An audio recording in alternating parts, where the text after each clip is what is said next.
Do you know anybody who is just relentlessly optimistic? Like, no matter what gets thrown at them, they always just find some way to put a positive spin on it? We're going to look at a passage from Philippians that sounds a lot like that. We're continuing our series in Philippians chapter 1, and we're just going to pick up right where we left off, starting in verse 12. Again, Philippians 1, starting in verse 12. And like usual, I'd love for you to pause the video or audio and just take some time to read this. Really spend some time in it, read it by yourself or with others. All right, so we're going to be looking at verses 12 through 26 today, this week. So please just go ahead and pause this and spend some time reading that for yourself. All right, so let's read the text together now. Now, I want you to know, brothers and sisters, that what has happened to me has actually served to advance the gospel. As a result, it has become clear throughout the whole palace guard and to everyone else that I am in chains for Christ. And because of my chains, most of the brothers and sisters have become confident in the Lord and dare all the more to proclaim the gospel without fear. It is true that some preach Christ out of envy and rivalry, but others out of goodwill. The latter do so out of love, knowing that I am put here for the defense of the gospel. The former preach Christ out of selfish ambition, not sincerely, supposing that they can stir up trouble for me while I am in chains. But what does it matter? The important thing is that in every way, whether from false motives or true, Christ is preached. And because of this, I rejoice. Right? Let's just kind of pause right there. So here, Paul, let's remember that Paul is in prison when he's writing this. There's a chance that this is when he's in prison in Rome, right before, soon before he's going to get killed. That's where the book of Acts ends off, is with Paul in prison in Rome. That's where, we just went through Ephesians, and Ephesians was written from prison in Rome. But probably, this is earlier in his life when he's imprisoned in Ephesus. He got imprisoned a lot. But this is probably when he is in Ephesus, and he's writing this letter, and he really doesn't know whether he's going to get out of this alive. And actually, in the ancient Roman Empire, human life was cheap and expendable. There's a very good chance that they're just going to kill him, and he's not going to get out of there. But here he is. He is stuck in prison, probably in Ephesus. And in the midst of this, there's a couple of problems. One that he addresses in what we just read. One is he's in prison, so how does he do the work that he normally does? And two, there are people out there proclaiming Jesus, but for the wrong reason and in the wrong ways and with the wrong motives, and they're trying to stir up trouble for Paul in some sense. Okay, but he has such a positive outlook on this, and we'll talk about why. So first of all, the first problem, he says he's in prison. So how does he do what he does? So remember, Paul is this guy. He goes around to places where people have not heard of Jesus, and he tells them about Jesus. He proclaims the good news that Jesus is coming, right? Like that's just kind of his thing. He goes around telling people about Jesus and starting up new churches in new communities as people accept the good news of Jesus. People form little, Christian groups, little meeting in homes and worshiping Jesus together, worshiping God together. And so Paul will just kind of travel to a place and he'll spend a year there or a few months or in some cases a shorter period of time than that. But he'll spend a little time there just telling people about Jesus, just kind of building up these churches, and he'll put people in leadership positions over those churches, people in positions to be able to teach, and then he moves on and starts a new one, right? And so there is a lot of work to do. He has gotten to a lot of places so far. He's made a lot of progress in his sort of career of doing this kind of thing, of telling people about Jesus and starting new churches. He's made some progress, but there is so much more yet to do.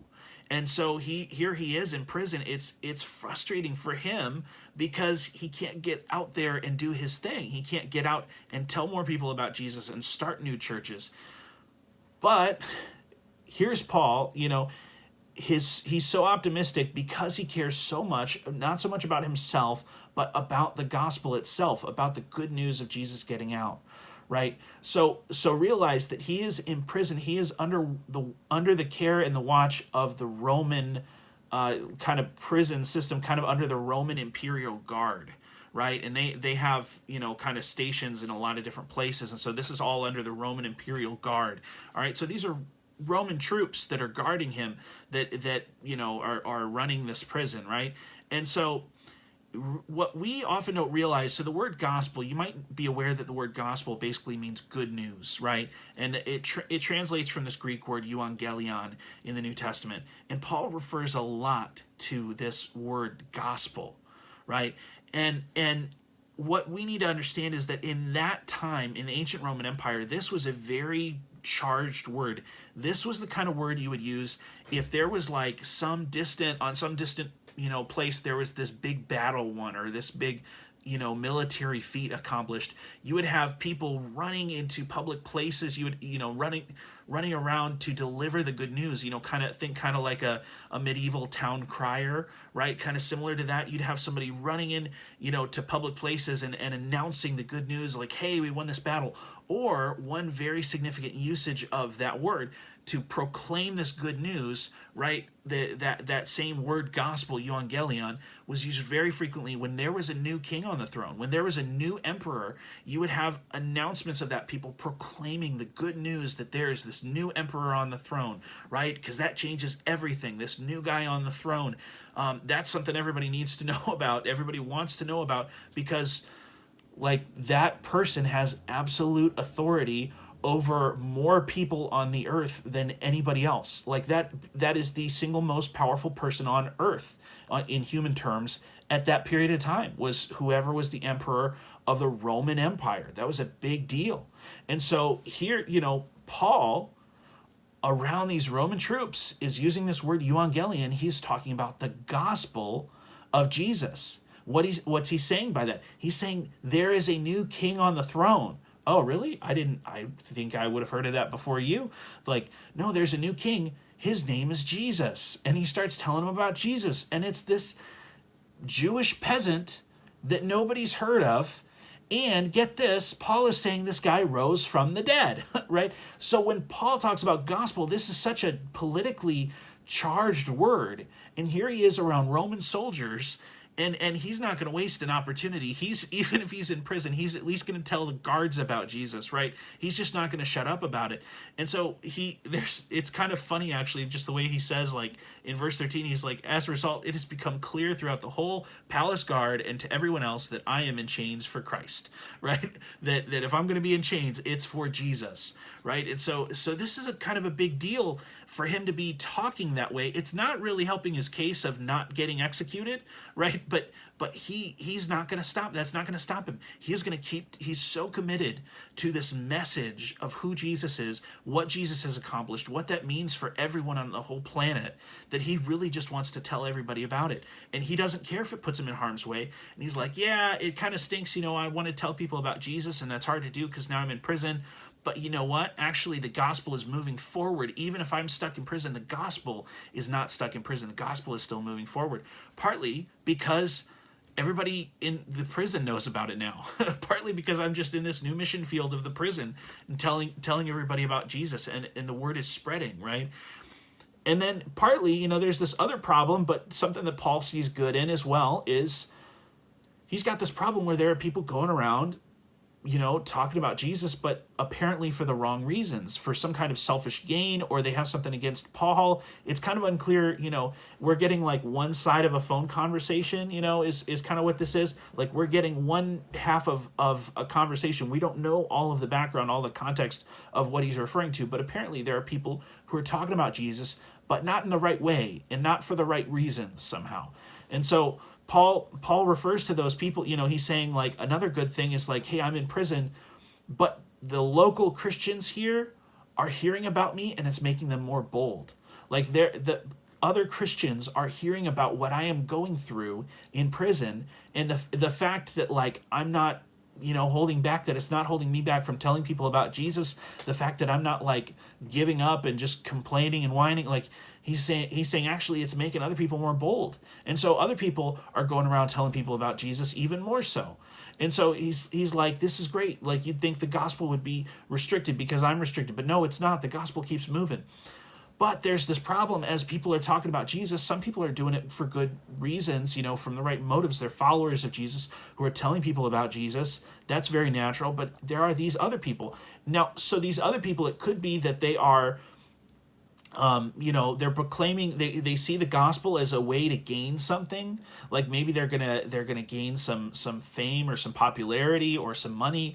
That's kind of hard to believe because Paul's going around talking about Jesus, and look where it lands him. The other apostles, the other people in the New Testament, you read the book of Acts, like people don't get popular by talking about Jesus. It's just more likely to get you beat up and killed and thrown in prison and things like that, right?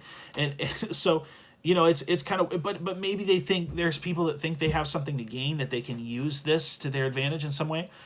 Or it's possible that these are people who, like, they're not going around telling people about Jesus to get something out of it for themselves. They're going around telling people about this lunatic named Paul who's in prison. He's this weird Jewish guy who's going around telling people that there's a new king, he's king even over Caesar. He even has authority over Caesar, and he's this guy who rose from the dead, and like all this stuff. And they're just going around, hey, have you heard about this crazy Paul guy that's in prison? And like they're talking about him, and just kind of incidentally they end up telling a lot of people the good news about Jesus, right?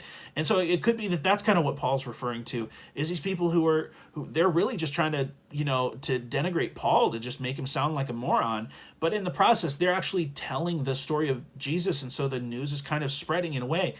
And like Paul, he really wants to encourage these Christians in Philippi, and he's so grateful to them for their gift, and just so excited and proud of them, and has so many good things to say and things to share with them.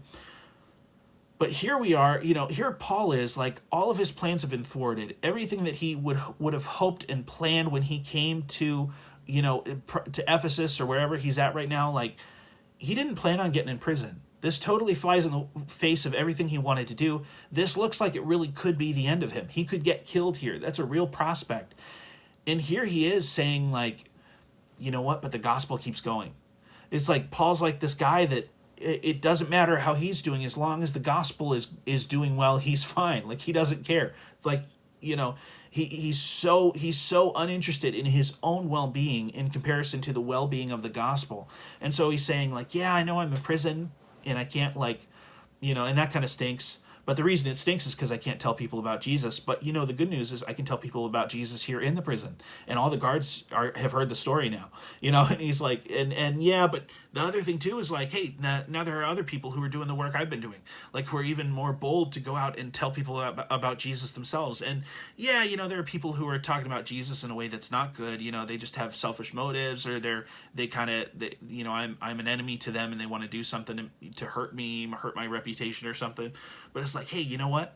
At least they're talking about Jesus, right? It's kind of like, the saying, like, all press is good press, right? Like that even this idea of, like, you can have somebody who does something terrible and it's very public and everybody knows about it, but everybody's talking about them, right? And that attention actually does them some good in some weird way, right? That's just kind of how it works. And Paul kind of sees that with Jesus. He's like, hey, at least people are talking about Jesus, right? At least the message is getting out. At least even if imperfectly, even if from the wrong people, at least some little piece of that truth is getting out where people are hearing it, and maybe God will do something with that, right? Paul is so committed to this good news of Jesus. He's so committed to the gospel.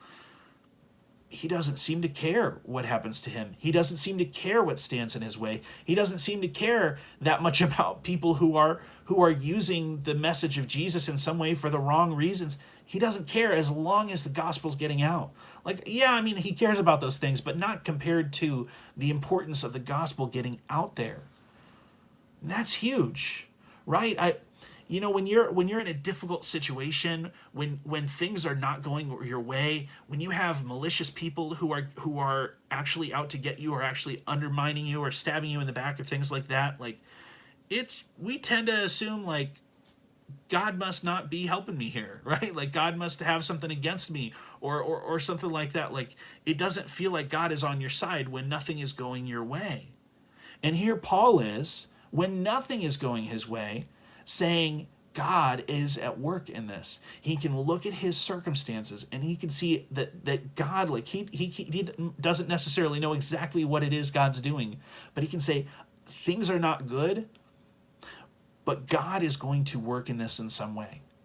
And it doesn't necessarily imply that God, like, wanted him to be in prison at this particular time. Maybe God did, right? But Paul, it doesn't matter. The point is, God is going to work through this anyway. If he goes on living, or if he dies in prison and gets executed, like, no matter what, God is going to keep doing what God does, and God is going to keep working through him. And that's kind of where this logically leads into for him next. He goes on, So continuing on in kind of the second part of verse 18, yes, and I will continue to rejoice, for I know that through your prayers and God's provision of the Spirit of Jesus Christ, what has happened to me will turn out for my deliverance. Okay, so he's saying he's optimistic that he's going to get out of prison just fine. He says in verse 20, I eagerly expect and hope that I will in no way be ashamed, but will have sufficient courage so that now, as always, Christ will be exalted in my body, whether by life or by death. For to me, to live is Christ, and to die is gain. Again, I just want to read that verse again. For to me, to live is Christ, and to die is gain. If I am to go on living in the body, this will mean fruitful labor for me. Yet what shall I choose? I don't know. I'm torn between the two. I desire to depart and be with Christ, which is better by far. But it is more necessary for you that I remain in the body. Convinced of this, I know that I will remain, and I will continue with all of you for your progress and joy in the faith, so that through my being with you again, your boasting in Christ will abound on account of me. So here Paul is saying very, very powerfully and with no, with no apology, he's saying, yeah, either way this turns out, I see it as a good thing. Right? Because he's like, if I'm going to be selfish, what I just want to be with Jesus. I just want to be with Jesus. And you know what? If I died, I would actually get to be just purely with Jesus, and I wouldn't have the constraints of this life and this world and all these issues. I wouldn't have to, I wouldn't have this distance between me and God. I would be face to face with God. And he says, that's way better. I'd rather have that any day, hands down. Right? But on the other hand, I know that there's more work I could do for Jesus while I'm alive, right? And so he says, like, I'm not worried about dying because I'm not seeing a downside to dying. I get to be with Jesus. Like, what's better than that? And then he says, at the same time, the only thing that keeps me here, the only thing that makes me want to continue on this earth more than I want that is because there's work to do. Because although I want to be with Jesus, there are other people who don't know Jesus. There are other people who don't have the relationship with him that I do, that don't know that it would be great news to die because that would mean that they get to be with Jesus. Like, there are a lot of people who won't be with Jesus when they die. There are a lot of people who don't know that it would be great to be with Jesus when they die. Like, there are a lot of people that think I sound crazy for saying something like that. I need to tell them, I need to help them understand why this is so important, right? And so, and also not just, for people who haven't heard about Jesus, he's saying to these Christians in the Greek city of Philippi, and this, Philippi being on like kind of the northeastern leg of modern day Greece, close to the coast there. He's like, it's for your benefit. I want to see you again so that I can help you to know Jesus even more. So I want to see you again for that purpose. And I know that if I live, hopefully I can get back to you in Philippi. I can visit with you again, and I can help you grow even more in your faith. I can help you know Jesus even more, right? So even in the midst of all this, Paul wants to encourage them, but it's not just like empty words. It's not just empty, stupid optimism, frankly, where he's just optimistic for no reason. He's optimistic because he has hope. He has a genuine and real hope in something important, something eternal, something that matters more than anything else. He says, I see God at work. Even in the middle of the worst things that could happen to me, those things are happening right now, and I see God at work in that. And I see God at work if I get out of prison, and I see God at work if I don't, right? He's saying the gospel keeps moving forward. The gospel's going to keep advancing. And that's the good news. That's great. As long as the gospel keeps moving, I'm fine. And you know what? If I die, like, I don't get to be a part of the gospel advancing anymore, but at least I get to be with Jesus, right? And that's good enough for me on a personal level.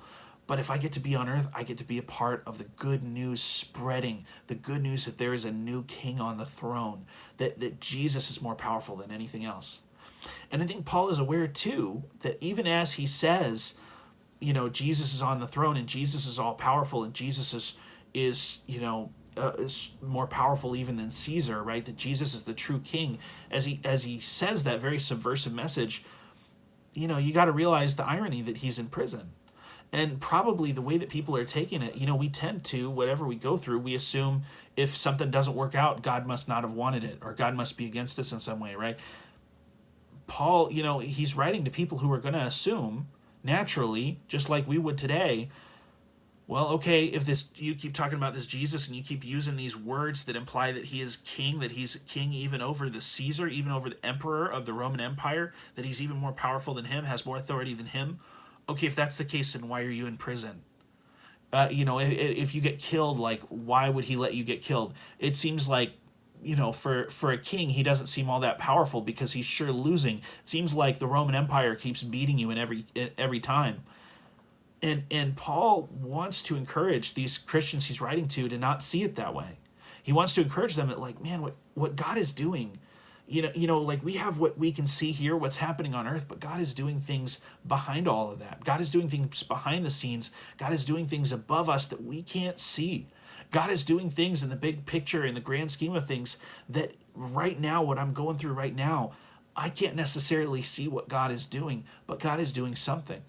That we think if God is behind us, we must have some kind of success by worldly standards. And if we have any lack of success by worldly standards, God must not be in it. But Paul says, no, actually, God is in it no matter what. What God is doing will not be limited by one guy being in prison. As important of a guy as Paul is, right? And he wouldn't talk about himself that way. Of course, I'm talking about him that way. But, like, he's saying it doesn't matter what happens to me. It actually doesn't matter because of what God is doing behind everything. And I think about the things that we go through in life. So think about with this pandemic, think about with work, think about with your family, the things that are scaring you, the things that are keeping you up at night, the things that make you worry. Isn't it so easy? Isn't it so easy to get sucked into this pessimism, this mindset that nothing is going to work out, right? Several weeks ago, we talked about pessimism, and we talked about hope and the contrast between the two, and how hope is not the same as just blind optimism, and it transcends both, naive optimism and also pessimism. Like, that hope is something so much bigger. Hope is this trust, this expectation in something that is going to happen, something that is true, that just kind of makes everything else kind of fall to the wayside, like just not seem as important, right?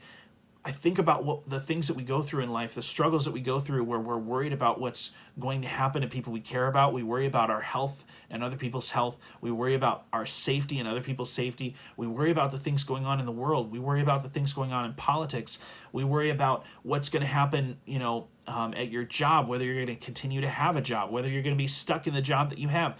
We worry about all kinds of things. And we get so weighed down by these things.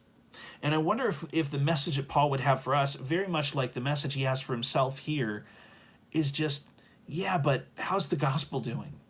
Like, yeah, I know things are hard, but how's the gospel doing? Like, my life is not that important, right? How's the gospel doing? Is the gospel advancing? It's like, well, yeah, but you're in prison. Oh, but I'm telling the guards about Jesus. How's the gospel doing? Yeah, but Paul, that there are other people talking about Jesus who are, like, kind of misusing the message. Yeah, but the message is getting out, right? Like, that's all Paul cares about. It's like, yeah, but Paul, you could die. Yeah, so what? I'll be with Jesus. That sounds great. How's the gospel doing, right? And if I stay on earth, I'm convinced that I'm going to get out of here fine, that I'm going to walk out of this jail unharmed. Why? Because the gospel is that important, because that's what I'm here for, because there's so much work still to do. How often can we say that we have that attitude in the middle of whatever we're going through and the things that we worry about? How often can we say we have that kind of attitude of like, yeah, how's the gospel doing, right? Are people learning about Jesus? Are people hearing about Jesus? And so let me ask you, let me challenge you, in the middle of what you're going through right now with your family or your work or your school, whatever you're going through right now with the pandemic, maybe you're quarantined, maybe you have to work on the front lines. Wherever you're at, is the gospel advancing in your life? Are you becoming more and more the kind of person who is shaped and impacted and influenced by the hope and the good news of Jesus? The fact that God came to earth and put on flesh, that God lived on earth a human life and went around performing miracles and ultimately died on the cross and was raised back to life, right? That to be tortured and brutally murdered, illegally killed, unjustifiably executed, all so that all of us could know God, to bridge the divide between us and God, to take upon himself what was meant for us and what we deserved, to take that upon himself instead, and then to beat death by raising from the dead, and then ascending to heaven and taking his rightful place on the throne. For Jesus to do all of that, that changes everything. And I hope, if you're watching this video, either you know that already, or I hope that you will come to know that what Jesus has done is more important than anything else that has ever been done. Anything else that's going on in your life, Jesus is more important than that. What Jesus has accomplished is so much bigger. It solves all of the big problems, all of the, God is at work. Someday Jesus is going to come back and he's going to set everything right in the world. He's going to finish, that was just the beginning. And now is the time for us to choose our side. And then Jesus is going to come back and finish what he started. And God is going to set everything right. There will be no more death, no more sickness, no more pain, no more disease, none of that. That is good news of what Jesus has done and what Jesus is going to do. And we can have real, actual hope, not shallow, fake optimism, but actual hope that God is doing something big and we can be a part of it. So in light of all that, the question for us is, what are you going to do with that good news in your life? With the things that you are going through right now, the things that you are worried about right now? How is that good news being good news for you, and how is it advancing through you? How could God be working behind the scenes and be a part of the things going on in your life, maybe in ways that are surprising, maybe in ways that you don't expect? Is it possible that God is at work behind all of that and in the midst of all that and above all of that? And how can you be a part of what God is doing, even in the middle of where you're at right now? Can I suggest that we take some time and pray about that? That we ask God to show us, God, these are the things I'm worried about. I just want to lay it all at your feet. Here's what I'm worried about. Here's what's on my mind right now. But I know that you must be up to something in the middle of all this. Can you show me what you want from me right now? Can you show me how you want to work through me in this time? Can you help me to do that, to like Paul, to have that same hope that Paul had? God, can you help me to have that hope, that same trust and that same all-out commitment to you, to be sold out to you the way that Paul was? Can you lead me into that, Lord? And can you help me to see you at work in the middle of everything I'm going through, just like Paul did? In fact, let me pray that for you right now. Lord, I pray that you would instill that in us, that you would instill in us that same kind of hope and that same trust that Paul had. God, that we would know you and that we would love to know you so much that we would be willing to suffer in the ways that Paul suffered, to be willing to suffer through whatever we're going through right now. Lord, I pray that you would work Lord, I know that some people watching and listening right now are worried about different things. I know that some people, like Paul, death feels like a thing that's right at their doorstep. And God, I pray especially for them right now that you would help them to have that same hope, that you would help all of us to have that same hope and that same trust that Paul had. Lord, I pray that you would instill that in us. God, I pray that each of us would be able to honestly say that to live is Christ and to die is gain, to be able to have that kind of hope and that kind of trust and that much love for you, Lord. Help us to be those kinds of people. We pray this in Jesus' name. Amen.